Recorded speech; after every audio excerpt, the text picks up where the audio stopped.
ভালো করেই জানেন আমার বাবা আর আপনার বাবা দুজনেই বন্ধু। তারা দুজনে মিলে যেহেতু সিদ্ধান্তটা নিয়েছে, আমার মনে হয় আপনার বিয়েতে রাজি হয়ে যাওয়া উচিত। এই, আপনি কি বুঝতে পারছেন না আপনার সাথে আমার যায় না? আপনি নিজে থেকে কখনো তাকিয়ে দেখেছেন? আপনার তো সামান্য ড্রেসিং আর হেয়ার স্টাইলের সেন্সটাও নাই। সামান্য ড্রেস আর হেয়ার স্টাইল দেখে আমাকে জাজ করে ফেললেন। আর এসব কিছু তো চাইলেই চেঞ্জ করা সম্ভব।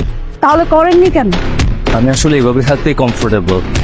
আপনি একবার আপনার দিকে তাকান না, আপনার কত সুন্দর চুলগুলোকে কেমন ছোট ছোট করে কেটে ফেলেছেন, আবার এর উপর উদ্ভট একটা কালার করেছেন। Shut up. আপনার কত বড় সাহস! আপনি আমার হেয়ার স্টাইল নিয়ে কথা বলছেন। এবার আপনি বুঝতে পেরেছেন তো আপনি কতটা আনস্মার্ট।